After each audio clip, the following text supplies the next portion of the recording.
All right, so even though we're in the middle of a bunch of projects, we got the LS E46, we got this motorcycle with a blown engine and or maybe not blown engine, something's wrong. We got this Hemi race motor. We have this non-Hemi race motor that's going to my go-kart. Diesel heater that we're getting rid of because that thing was very cool to run, but not very cost effective if you have access to power.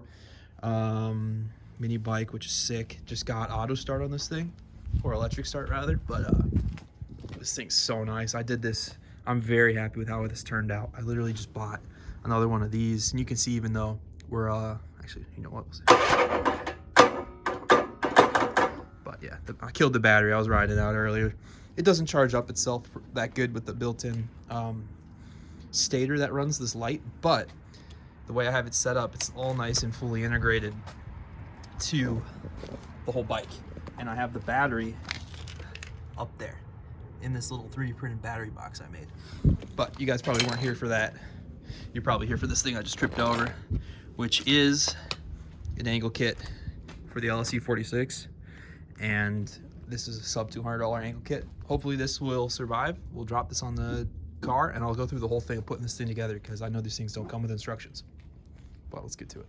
So I put together a kit in a way that would kind of help with anyone who's trying to figure out where all the bushings and all the little spacers and all the nuts go. So starting down here at the bottom, and just by the way, this is the best of my knowledge. There might be an error in here, so do your own research. But this is how I have the lollipop set up. It's just that eyelet to the jam nut to the aluminum piece. Over here, stud with the non-piloting spacer that just grabs the bottom of that, and then the nut. So, and just remember, whenever you're running these studs, you run the taper fit in first and then you run the bottom. Then going to this piece, this is the right side piece, and what I have here is for this joint, it goes right there. So we have a nut and nut, right? So this this taper fit on the top would go into your knuckle where the current lower control arm goes, and then this eyelet would go into here. So we have this piece, and this is the one with the shoulder on the top, and then the nut. On this one, we have the nut that drops into the little pocket there. We have the spacer with the nubs that allow you to bias your steering for, I believe that's accrement adjustment. Could be wrong. And then that's where your eyelet goes in there. And then for this one, this is the one that actually goes to your steering knuckle normal tie rod endpoint. This one goes up. This bolts to the top. These two spacers go on this side, and then the nut with the washer on the bottom. So do your own research, but that is just what I have currently set up on the other side. And I did the other side, as you can tell by this miserable pile of tools. It is horrible if you have a rusty car like I did. But this thing looks hot up in here. I still have the tie rod end link in there, but we need to get that sorted. It's spinning on the back side, but that's how it looks set up. I don't have the steering perfectly dialed, but everything goes in perfect. Couldn't complain at all. And if you look, here's our little spacers in there, and there's our washer on the bottom, and there's pretty much the whole thing set up. But if that's all you're here for, you can go ahead and get to it, because this kind of sucks if you're the guy who's working on the ground rolling around like I am. But we'll get started on this side. This is the enjoyable part. The unenjoyable part is getting all these rust welded nuts off. If you notice, that is rough. So we will pop these things out, and this is going to be a little difficult, so probably just going to cut it here, and we'll get back to when everything's ready to go in. Progress update. Everything's going amazing on this side relative to the other, but I think a bunch of things that I'm now using to my advantage, which you guys would definitely benefit from if you're doing this. Get yourself one of these files. This is just a like a thread chasing file. I have one of these kits from Amazon. This is just in the top half up here. A lot of these bolts have like multiple threads, exposed threads on top. Bad examples here because I have them off, but there'll be a bunch of threads on top. This one in particular, you'll want to clean up the threads before you back the nut over them. That saves you a whole bunch of hard work and potentially new parts, because you can just rather than galling the threads and destroying them, you can actually back them where you want. And then you're going to want your pickle fork just to hammer the shit out of these because these are, like, at least on mine, super stuck. Like, I'm to the point where I hammer it just to hold it here, and then I'm physically standing up with 2 hands wailing on it to get it to pop off.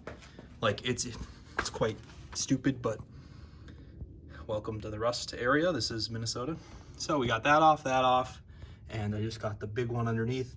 You can see I have a bunch of these just absolutely demolished ride height sensors and stuff, so I'll be taking those out also. But last is the main bolt here that goes into the subframe, and then the pickle, or not the pickle, the lollipop.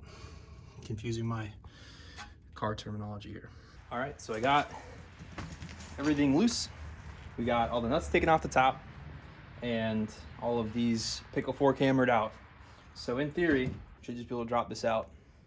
And I brought you guys along for the ride for the long-awaited reveal, because it's been about an hour.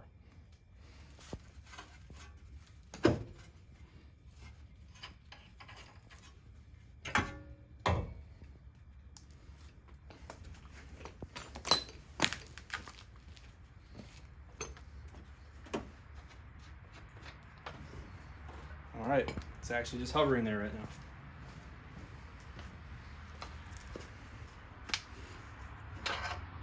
Ta-da! Just like that. And it only took about 30 seconds for you guys. Maybe we'll clean this up even too. This thing's pretty nasty.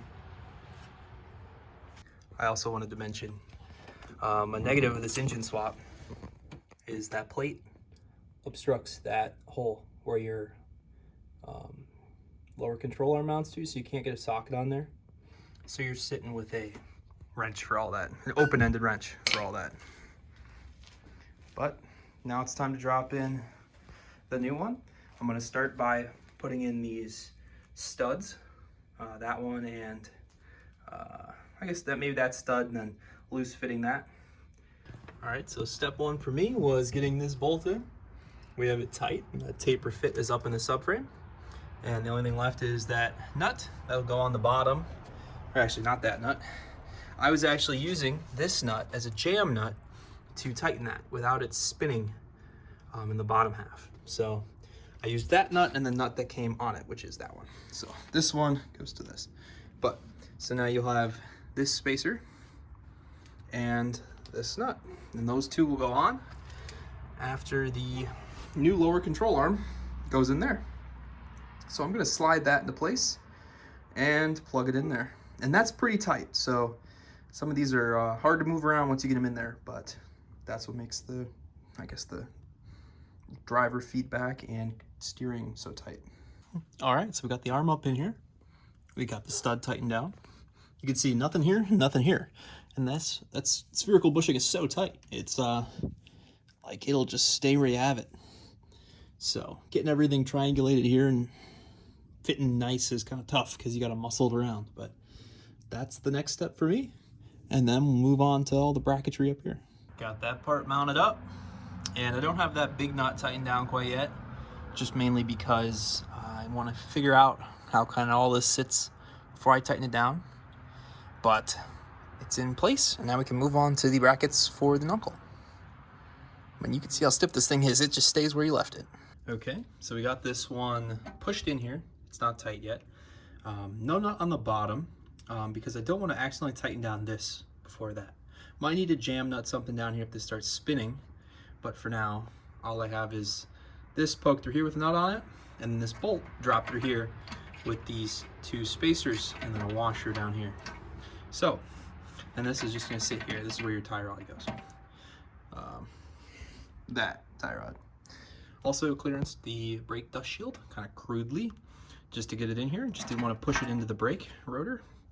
But now I'm going to tighten down this nut. It's going to suck this up, and this clearance should go away to where this is essentially touching, and then I can tighten this bolt down, and that's the plan. All right, so now that we have that nut torqued down, it pulled the tapered stud up, and it's not clamping, you can hear it, it's not clamping this lower one, which is what you want. You want that to taper fit into your knuckle. So now I'm going to put a nut on here after putting a nut, or tightening this guy down. So I'm going to tighten this guy down, Then throw the nut back on here and we'll be good to go. Just got the tie rod in here, and muscling it in was pretty difficult just because you got to get everything all aligned. But what I did was I started a couple threads on that one, and I started a couple threads on this one, just so it's at the most even engagement on both. And how this works is you rotate it inward and it'll change it, you rotate it outward and it'll change both of these in parallel. So you don't want to get to the end of one, or you probably won't be even anywhere near that if your steering rack's normal. But it seems like everything's good, and we will eventually turn the wheel so it's centered and do a just eye alignment. I still need to tighten down these guys after the alignment. Same with that one over there. And then I need to tighten down the big nut over on that guy. But from there, I don't really know exactly what to do. So I'm gonna go test drive it and see how it feels and see how basically everything shakes down. But we'll get this thing buttoned up first. Just put wheels on it. Alignment's not too far off, just from screwing them down there just to make them look similar. And that one's not too bad. This one's a little toed out, as you can see. And everything else besides that, I mean, the alignment looks good. The ride height situation, I didn't think it was this low. Like, this thing is freaking slammed in the air. I've never, yeah, I don't know what's going on. I didn't think it was this low. I don't think anything changed, but yeah, I'll look further into that. Don't know why that is that way, but besides that, the angle kit looks nice. Just need to dial the alignments and lock them down. But man, does this kit, for sub $200, can't complain one bit. I mean, look at those headers too, but can't complain one bit about this. So that $200 or like $160 plus shipping is not bad at all. And it's driving wise in the wheel, it's solid. Like, you need power steering now in the air, but I imagine that'll break in a bit. Whew. I'm exhausted, guys. Getting these rusty parts off the bottom of this thing was tough, but we'll keep moving forward, and I'll update sometime in the future. Probably not in this video, because it's gonna take me a bit to clean up all this and get it going and give these guys the attention they deserve. So, see you guys in another video.